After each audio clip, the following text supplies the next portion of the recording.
Assalamualaikum warahmatullahi wabarakatuh. Selamat malam buat teman-teman semuanya. Terima kasih banyak buat teman-teman yang sudah mengklik video saya. Semoga teman-teman semua dalam keadaan sehat dan selalu dalam lindungan Allah Subhanahu wa Ta'ala. Saya juga ingin mengucapkan terima kasih banyak buat teman-teman yang sudah mensupport channel saya. Semoga channel saya semakin berkembang sehingga saya semakin semangat untuk menyampaikan kisah-kisah misteri yang ada di sekitar kita. Di video saya kali ini saya akan menceritakan sebuah kisah. Jadi kisah ini menceritakan sebuah tempat yang terkenal angker di daerah Jakarta. Buat teman-teman yang penasaran dengan kisahnya, tonton video saya sampai selesai.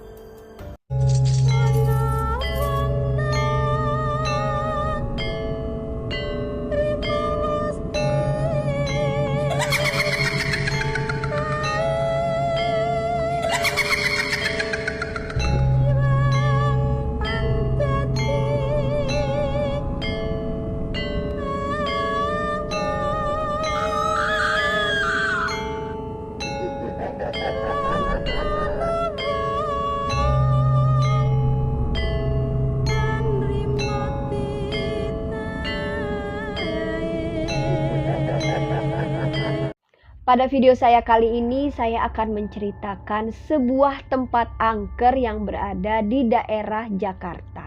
Nah, jadi teman-teman, gedung ini adalah gedung yang lumayan terkenal di daerah Jakarta dikarenakan arsitekturnya yang sangat ikonik. Dan gedung itu bernama Menara Saidah. Jadi Menara Saidah ini di Jakarta sempat viral beberapa waktu yang lalu dikarenakan disebut-sebut sebagai salah satu gedung angker di Jakarta. Sebelum dikenal dengan nama Menara Saidah, gedung yang terletak di Jalan MT Haryono, Jakarta Timur ini memiliki nama Gedung Grasindo. Nama Menara Saidah ini diambil dari nama pemiliknya, yaitu Saidah Abu Bakar Ibrahim, dan mulai digunakan setelah dilakukan renovasi besar-besaran. Jadi Menara Saidah ini lokasinya bersampingan dengan rel kereta yang masuk ke stasiun Cawang dan juga terletak di dekat pintu tol Cawang. Pada saat ini di depan gedung tersebut sedang dilakukan proyek pekerjaan LRT yang mempunyai kisah tersendiri terhadap gedung ini. Gedung ini dibangun pada tahun 1995 dan selesai pada tahun 1998. Tahun di mana terjadi pergantian rezim dari Orde Baru menuju era reformasi dan sempat memicu kerusuhan di Jakarta pada periode itu. Pada tahun 2001 gedung ini diresmikan dan mulai dipergunakan sebagai gedung perkantoran.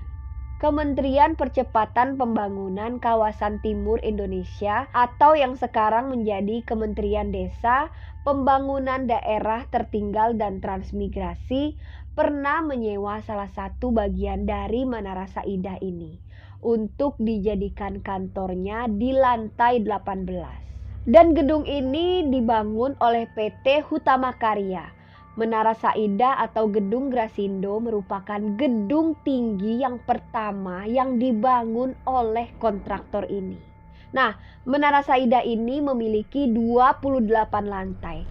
Jadi gedung ini kalau dilihat ya dari rumah saya, gedung yang paling mencolok sendiri karena pada waktu itu belum banyak gedung yang bertingkat di sekitarnya, dan terlebih pada saat malam hari. Jadi lampu-lampu dari gedung itu seolah-olah menggambarkan kemewahan yang ada pada gedung tersebut. Nah, selanjutnya arsitektur dari Menara Saidah ini terbilang unik dan mewah. Jadi dikutip dari situs resmi PT Hutama Karya, ciri khas gedung ini adalah desainnya dengan patung-patung bernuansa Romawi dan diimpor langsung dari Italia. Sedangkan rancang bangun interiornya menggunakan sentuhan Las Vegas dengan langit-langit bagian lobi yang nuansanya ini bisa diganti-ganti. Jadi teman-teman di sini bisa ngebayangin kan gimana canggih dan kerennya pada saat itu. Jadi awalnya gedung ini tuh dimiliki oleh PT Mustika Ratu. Namun pada tahun 1995 gedung ini dilelang. Dan pemenang lelang dari gedung ini adalah keluarga Saidah Abu Bakar Ibrahim.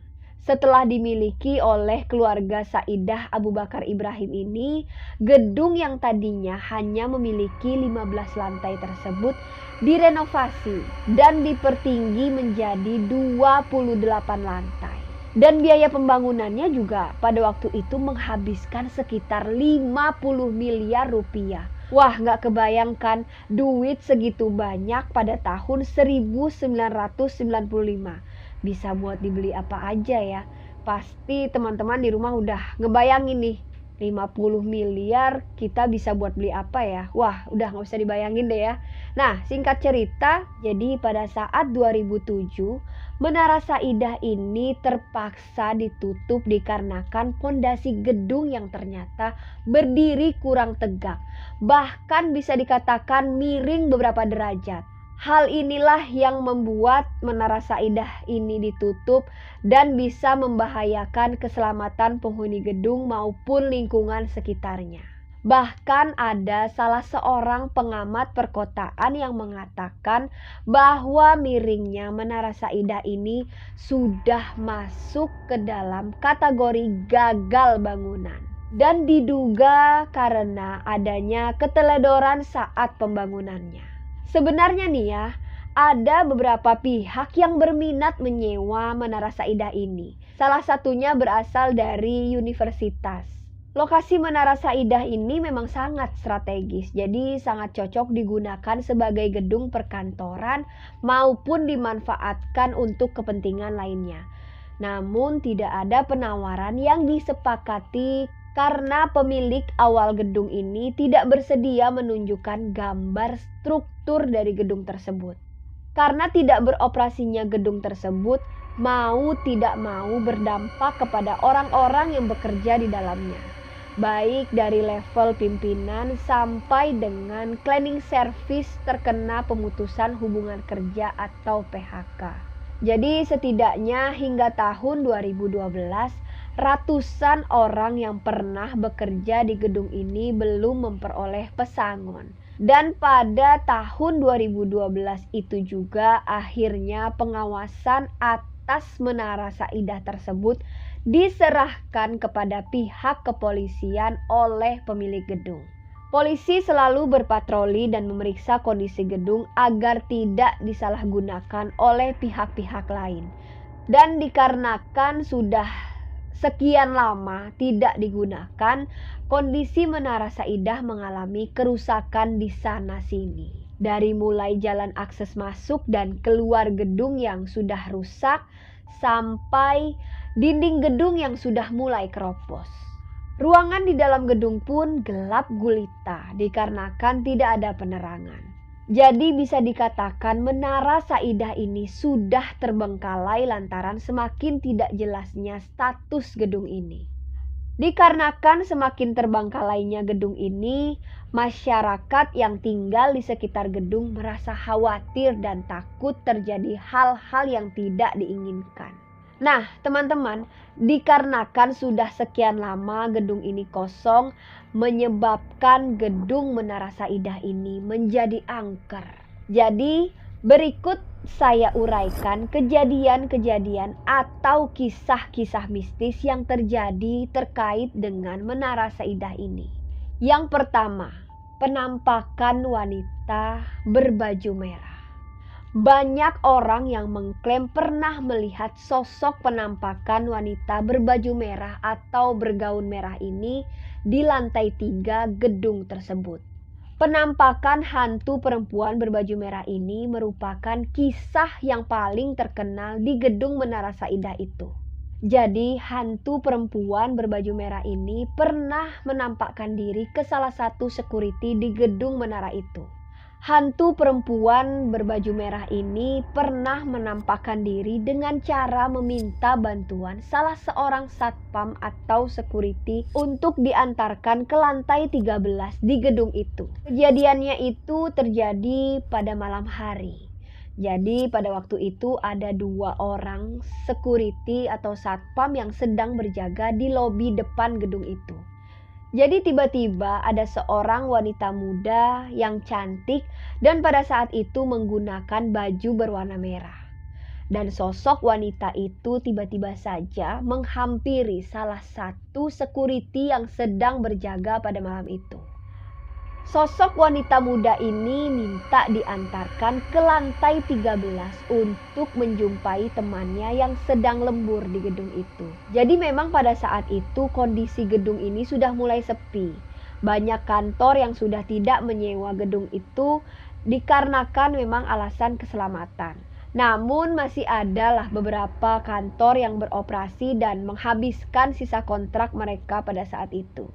Tanpa berpikir panjang, security tersebut mengantarkan sosok wanita itu. Namun sebelumnya dia berkoordinasi dulu melalui HT dengan rekannya untuk mengantarkan sosok wanita itu ke lantai 13. Setelah sampai ke lantai 13, security itu pun segera mengantarkan sosok wanita itu ke kantor yang dituju. Namun dia dibuat tercengang dan sangat ketakutan ketika tiba-tiba seluruh lampu padam dan beberapa komputer pada saat itu di seluruh ruangan itu menyala dan berkedip. Dan tampak di suatu sudut ruangan, security itu melihat sebuah mesin tik yang bergerak sendiri. Dan ternyata di meja yang tak jauh dari situ, dia melihat sosok kuntilanak sedang duduk sambil berayun dan sambil tertawa. Spontan security ini kaget dan berlari menuju ke arah tangga darurat. Karena kalau dia menuju lift, pasti di dalam pikirannya akan menunggu lama. Dan yang pasti sosok kuntilanak itu pasti akan menghampirinya. Security itu pun secepat dan sesegera mungkin berlari turun ke lantai bawah. Namun setiap langkah yang ia lalui terasa semakin berat. Anak-anak tangga pun semakin sulit dia turuni.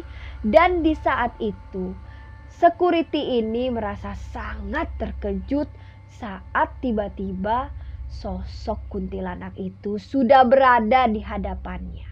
Dan sosok kuntilanak itu tersenyum di hadapannya. Dan akhirnya security itu pun pingsan di tangga darurat itu. Rekannya yang dari tadi menunggu di bawah pun sudah mulai merasa aneh. Kok lama betul jika hanya mengantarkan ke lantai 13 saja.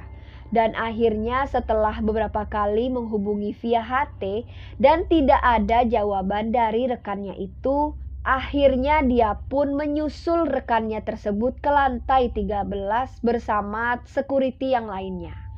Dan mereka pun terkejut setelah mengetahui rekannya berada di tangga darurat dalam keadaan tidak sadarkan diri. Yang kedua, makhluk halus penunggu lift. Jadi kejadian selanjutnya ini terjadi di lift gedung tersebut.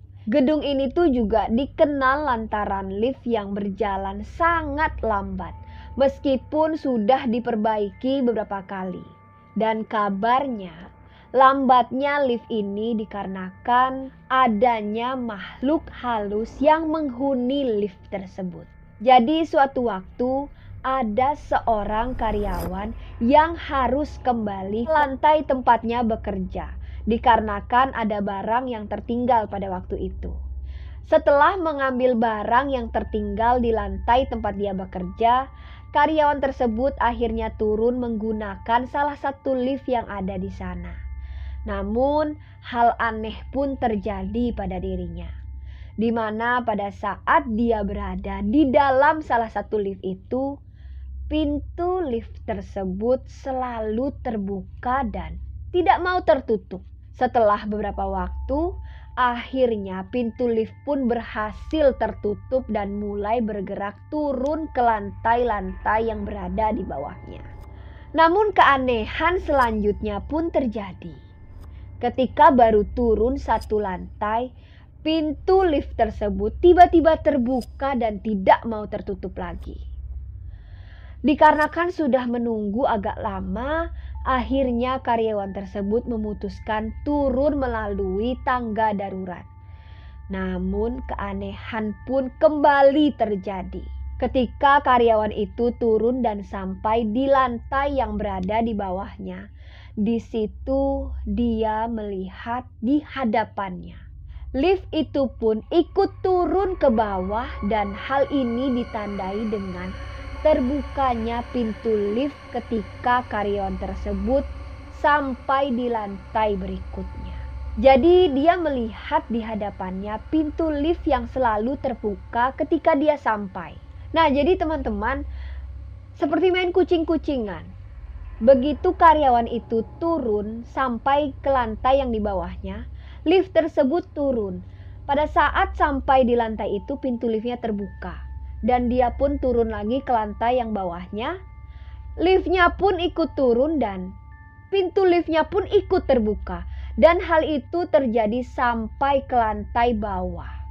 Dikarenakan merasa ada yang aneh dan secara beruntun itu kejadiannya, akhirnya karyawan itu pun berlari menuruni anak tangga tanpa menghiraukan lift tersebut. Ya pantas aja lift itu berat, lah wong ada penunggunya di sana. Walaupun tidak terlihat alias kasat mata. Kejadian yang ketiga, keranda mayat yang muncul dan hilang seketika.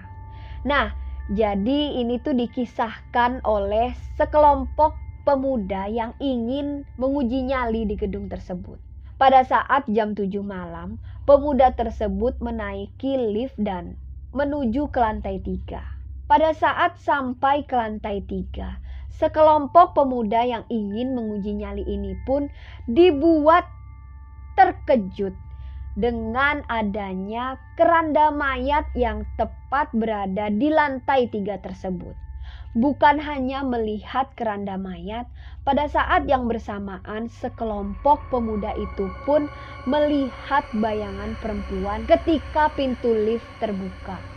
Dikarenakan melihat keanehan atau kejanggalan, akhirnya sekelompok pemuda ini pun memutuskan untuk meninggalkan gedung tersebut. Ya bisa dibayangkan ya teman-teman, masa iya gedung yang ibaratnya mayoritasnya ini sebelumnya adalah kantor. Tiba-tiba saja sekelompok pemuda ini melihat ada keranda mayat yang disertai dengan bayangan perempuan yang menggunakan baju putih. Kalau saya berada di situ juga mungkin saya akan meninggalkan gedung tersebut. Yang keempat, makhluk halus di ruang bawah tanah alias basement. Nah, ini juga memiliki kisah tersendiri mengenai makhluk halus. Jadi makhluk halus ini sering memanggil atau mengeluarkan suara tangisan hingga mencolek tubuh orang yang berada di sana. Kejadian ini pernah terjadi pada salah seorang security yang sedang berjaga malam. Pada saat itu security tersebut sedang berjaga di basement bawah. Nah, jadi security ini sedang asik menonton televisi pada saat itu. Tiba-tiba saja dari kejauhan security ini mendengar ada seorang perempuan yang memanggil-manggil namanya. Sekali, dua kali tidak dihiraukan oleh security tersebut. Namun suara panggilan tersebut semakin jelas terdengar. Dikarenakan penasaran, akhirnya security itu pun menoleh ke arah suara yang memanggil-manggil namanya itu. Pada saat security tersebut menoleh ke sumber suara yang memanggil namanya itu, tiba-tiba saja suara itu berganti dengan suara tangisan yang sangat-sangat lirih. Sontak security itu pun kaget. Tiba-tiba kok ada suara yang nangis? Tadi perasaan ada suara yang manggil-manggil nama saya. Security itu pun semakin dikagetkan dengan adanya colekan atau sentuhan dari bahu sebelah kirinya. Pada saat security itu menoleh ke arah sentuhan tersebut, security itu tidak melihat siapapun yang berada di sana. Bulu kuduknya pun merinding dan pada saat itu juga security tersebut berlari meninggalkan pos tersebut. Yang kelima, ada makhluk berupa ular sebesar pohon kelapa dan makhluk yang menyerupai seekor macan. Jadi penuturan ini dituturkan oleh orang yang bisa melihat penampakan makhluk halus. Konon ada ular sebesar pohon kelapa dan seekor macan di dalam gedung tersebut. Nah, jadi pengalaman ini kembali dituturkan oleh seorang security yang sedang bertugas di gedung itu. Jadi security ini melihat sosok makhluk gaib berupa ular berukuran besar dan seekor harimau. Nah, jadi sosok ular besar dan seekor harimau ini tidak terlalu sering menampakkan dirinya. Jadi mungkin dia menampakkan dirinya hanya kepada orang-orang tertentu saja. Namun kedua makhluk tersebut memang ada di tempat itu. Ya, memang hanya beberapa orang saja yang bisa melihat sosok dari makhluk gaib tersebut. Kisah selanjutnya adalah kisah yang keenam. Kisah yang keenam ini adalah lampu gedung yang suka menyala sendiri. Biasanya dan memang sudah seharusnya sebuah gedung kosong akan selalu gelap. Namun hal itu berbeda dengan Menara Saidah. Pasalnya, sejak resmi ditutup pada tahun 2017, gedung ini kerap menampakkan cahaya lampu yang menyala di beberapa lantai. Beberapa warga sekitar pun sering melihat lantai gedung yang terang benderang. Ketika dikonfirmasi ke petugas yang berjaga, mereka menyatakan bahwa mereka tidak pernah menyalakan lampu di gedung tersebut.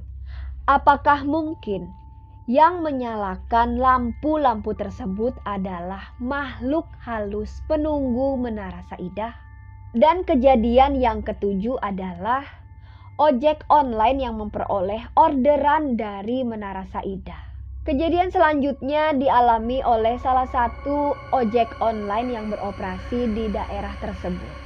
Dan kejadian ini juga baru saja terjadi, belum lama lah terjadi. Ada beberapa ojek online yang mengaku pernah mendapatkan orderan dari lobi Menara Saidah. Dan rata-rata kejadiannya itu terjadi di atas jam 10 malam. Driver ojek online ini menerima orderan penumpang atau order pengiriman paket dari gedung itu. Padahal gedung ini tidak ada penghuninya atau tidak ada satupun penyewa yang ada di sana. Dan yang kedelapan, Menara Saidah ini dibangun di atas kuburan. Jadi mungkin inilah ya salah satu faktor penyebab Menara Saidah ini menjadi angker. Jadi seumpama Menara Saidah ini tidak terbengkalai, Menara Saidah pasti akan tetap angker. Hal ini dikarenakan Menara Saidah memang dibangun di atas kuburan yang tidak dipindahkan. Mereka yang tinggal di kawasan ini sejak lama mengetahui kalau sebelum dibangun, lahan ini adalah lahan kosong dan juga lahan kuburan masyarakat sekitar. Dan akhirnya pemerintah Provinsi DKI Jakarta meminta Menara Saidah dikelola. Dan akhirnya pemerintah provinsi atau Pemprov DKI Jakarta sempat meminta agar gedung ini dirawat dan difungsikan serta tidak dibiarkan kosong. Kondisi gedung ini memang memprihatinkan dan terbengkalai lantaran tidak dirawat seperti yang dilakukan pengelola gedung yang lainnya. Dan sampai pada saat ini pun gedung tersebut masih terbengkalai dan tidak terawat. Nah teman-teman, jadi ada salah satu kejadian yang sangat menarik dan terjadi baru-baru ini saja terkait Menara Saidah. Jadi ada kejadian unik terkait dengan pembangunan proyek LRT Jabodetabek yang melintasi gedung tersebut, di mana tanah lokasi proyek yang tepat berada di depan Menara Saida tersebut tiba-tiba saja ambles dan longsor. Dan hal itu sempat menjadi perbincangan dan sempat dikaitkan dengan hal-hal mistis. Namun setelah dilakukan investigasi, amblasnya tanah tersebut tidak menelan korban dan tidak berdampak kepada bangunan tersebut. Dan akhirnya Pemprov DKI kembali ingin mengambil alih pemanfaatan Menara Saidah ini. Warga yang tinggal di sekitar bangunan ini juga mengetahui rencana tersebut dan berharap agar direnovasi ulang. Mereka berharap kalau gedung ini kembali beroperasi, maka akan ada dampak positif kepada warga sekitar jika dibandingkan dibiarkan kosong. Namun upaya ini tidak berjalan. Renovasi terhenti setelah hanya berjalan selama 2 bulan saja. Dan sampai dengan saat ini, Menara Saidah pun masih dalam keadaan kosong dan masih terbengkalai. Nah, begitulah teman-teman kisah angker yang terjadi di daerah Jakarta. Kali ini saya memilih Menara Saidah. Begitu banyak keangkeran atau keanehan yang terjadi di Menara Saidah ini. Tempat yang memiliki kesan tersendiri bagi orang-orang yang pernah mengalami kejadian mistis di gedung tersebut. Pasti teman-teman yang berada di Jakarta tahu Menara Saidah, atau teman-teman pernah mengalami kejadian mistis di gedung tersebut. Boleh teman-teman berbagi cerita di kolom komentar. Di video selanjutnya saya akan kembali menceritakan tempat angker yang berada di Jakarta atau di provinsi lain. Buat teman-teman yang mengetahui tempat angker atau teman-teman ingin diceritakan di video saya, boleh teman-teman DM ke Instagram saya. Insya Allah saya akan bacakan atau ceritakan di video saya selanjutnya. Terima kasih banyak saya ucapkan buat teman-teman yang telah menonton video saya kali ini. Bagi teman-teman yang mempunyai kisah atau pengalaman misteri yang ingin dibagikan di video saya selanjutnya, teman-teman boleh DM ke Instagram saya. Instagramnya saya sematkan di atas. Atau mungkin teman-teman ingin bergabung di segmen silaturahmi, boleh teman-teman DM ke Instagram saya. Insya Allah saya bersama tim akan mendatangi teman-teman untuk teman-teman bercerita secara langsung pengalaman misteri yang teman-teman alami. Buat teman-teman yang baru bergabung dan belum klik tombol subscribe, klik tombol subscribe sekarang juga. Dan jangan lupa nyalakan lonceng notifikasinya supaya teman-teman mendapatkan notifikasi apabila saya mengupload video terbaru. Jangan lupa di like, di komen, dan jangan lupa dibagikan ke media sosial teman-teman yang lainnya. Saya mohon maaf apabila terdapat kekurangan di dalam video saya kali ini. Saya Rahayu Fajri pamit undur diri. Wassalamualaikum warahmatullahi wabarakatuh.